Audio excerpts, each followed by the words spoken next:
Hello hi friends. आमे मैंने आसीचु आज दुलदुली के झारसुगुड़ार प्रसिद्ध है। आपण मैंने देखुन केते सुंदर इटा सजेशन ई वर्ष दुलदुली 2026 बहुत ही सुंदर आ बहुत ही भल लागला। खाली ई जेन टिके डेकोरेशन माने टिके टेंट फेंट टिके गाड़ी से ठंडा दिन बहुत ठंडा लागला। अदरवाइज बहुत ही बढ़िया लागला।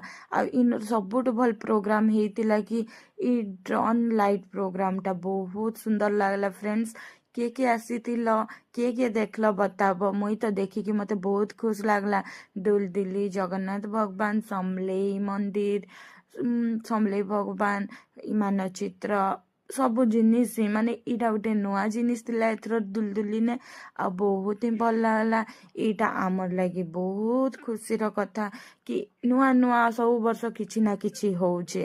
ତ ଆପଣ ମାନେ ବି ଆସନ୍ତୁ। ଆଉ ବହୁତ ଭଲ ଲାଗଲା କି ଇନର ବ୍ୟବସାୟ ମାନେ ବିଜନେସ୍ ଲାଗି ବହୁତ ହି ଫ୍ୟାସିଲିଟି ଅଛେ ଲେଡିଜ ମାନଙ୍କର ଲାଗି ସବକରି ଲାଗି।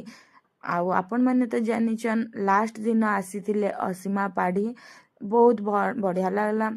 ତାଙ୍କ ମାନେ ଲେଟ୍ ହେଲେ 11 ବାଜିଗଲା ବଟ୍ ଫିର୍ ବି ବହୁତ ଲୋକଟେ ଥିଲେ କିନ୍ତୁ ବହୁତ ଲୋକ ଜୁଗିଥିଲେ ଆଗରୁ। ଆଉ ଜୁଗି ଜୁଗି ଲାଷ୍ଟରେ ଏତେ ରାତି କହିକି ପଲେଇ ଗଲେ।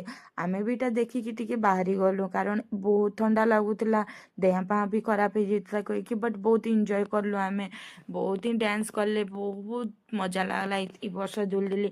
ଆଉ ମୁଇଁ ଏ ବର୍ଷ ଦୁଲଦୁଲି ଏତେ ଘଣ୍ଟା ଦେଖିଲି ବହୁତ ହି ମଜା ଲାଗଲା। ନେକ୍ସଟ ଇୟର ଦେଖା ହବା ଫିର୍ ନୂଆ ଜିନିଷ ନୂଆ ୱେରେ ନୂଆ ହିସାବରେ। ତ ହେଥିଲାଗି ୱେଟ୍ କରିକି ଆମେ ରହିଛୁ। ଚलो फ्रेंड्स बाय बाय। किए दुलदुली देखी आसीथिल निश्चय मेसेज नहेले कमेंट करब हैला। तमर ओपिनियन दियो कारण एटा आजकल स्वाधीन र दुनिया है। निजर निजर ओपिनियन देबार कथा। लास्ट ईयर थंडा टिके कम लागुଥିଲା कांजे कि पाल दिया ହେଇଥିଲା। ଆଉ ଏଇଥର ପାଲ ପୁଲି ଟେଣ୍ଟ କିଛି ନି ଦିଆ ହେଇ କହିକି ଥଣ୍ଡାଟା ଜହ ଲାଗୁଥିଲା। फिर भी लोग बहुत एंजॉय कले बहुत डांस कले बहुत मस्ती कले कांजे कि ଅସୀମା ପାଢୀ ଆସିଥିଲେ କହିକି। ଆଉ ତାଙ୍କର ୱେଲ୍ ବିହେଭିयर ତାଙ୍କର ସିଙ୍ଗିଙ୍ଗ ଡ୍ୟାନ୍ସିଂ ବାପରେ वाव मोर फर्स्ट टाइम देखिक मते बहुत भल लागला फ्रेंड्स। Bye bye. भल लागले लाइक सब्सक्राइब करबो बाय।